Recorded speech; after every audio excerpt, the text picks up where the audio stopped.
عطا شادہ بلوچستان اور ملک کے بعض نمائندگی کو تھا تو ای حوالہ آیا کہچار ڈگار دریا درست تو ای اکثر چھوں گندے عطا شادہ. دیکھیے میں سمجھتی ہوں بلوچستان کی دھرتی کا اعزاز ہے کہ بلوچستان نے اس طرح کے شاعر کو جنم دیا. اور جب بھی انہوں نے پاکستان بھر میں بلوچستان کی نمائندگی کی تو ان کی ایک الگ شناخت ایک الگ چہرہ ہوتا تھا. یعنی دور سے لگتا تھا کہ دیکھو بلوچستان بیٹھا ہے. اور میں سمجھتی ہوں انہوں نے بلوچستان کو یہ اعزاز بخشا اور بلوچستان کا سر فخر سے بلند کیا. اس لیے بھی کہ ان کی شاعری باقی شاعروں جیسے نہیں تھی. وہ جب بھی بولتے تھے تو لگتا تھا بلوچستان بول رہا ہے. وہ عطا شاد نہیں تھے، وہ بلوچستان تھے، چلتا پھرتا بلوچستان.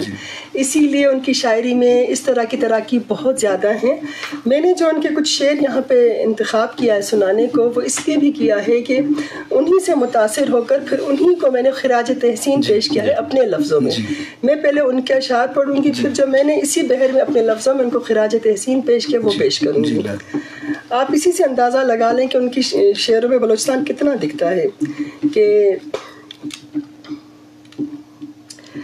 یہ دل بھی زخم ہے وہ گل بھی گھاؤ رکھتا ہے. واہ واہ واہ واہ. یہ دل بھی زخم ہے وہ گل بھی گھاؤ رکھتا ہے. تمام شہر طلب کا الاؤ رکھتا ہے. شکستہ شاخ ہو تم بارشوں کو دو نہ صدا. شکستہ شاخ ہو تم بارشوں کو دو نہ صدا. نشیب اب کے غضب کا بہاؤ رکھتا ہے. اور یہ حادثہ ہے کہ موسم نے کر دیے یکجا، وگرنہ خار سے گل کیا لگاؤ رکھتا ہے. اور دکھا کے خواب مجھے نیند سے جگاتا ہے، مجھے بگاڑ کے اپنا بناؤ رکھتا ہے.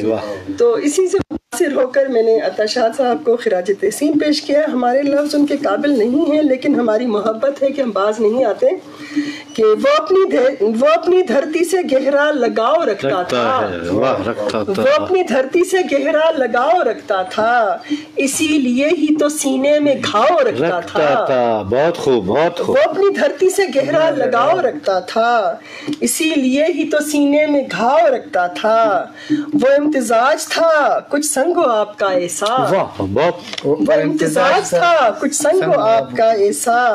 مثال کوہ سخن میں بہاؤ رکھتا تھا. مثال کوہ سخن میں بہاؤ رکھتا تھا. اور کھلا رہا تھا کہیں برف اور آگ میں پھول. کھلا رہا تھا کہیں برف اور آگ میں پھول. کھلا رہا تھا کہیں برف اور آگ میں پھول. تنک نظر تھا مگر دل الاؤ رکھتا تھا. تنک نظر تھا مگر دل الاؤ رکھتا تھا. اور میں کن حروف میں ان کو خراج پیش کروں. میں کن حروف میں ان کو خراج پیش کروں جو شاعری میں الگ رکھ رکھاؤ رکھتا تھا. ہمارا تو بس ہی نہیں چلتا نا. جی شرفدار مجلس دیما روانن تو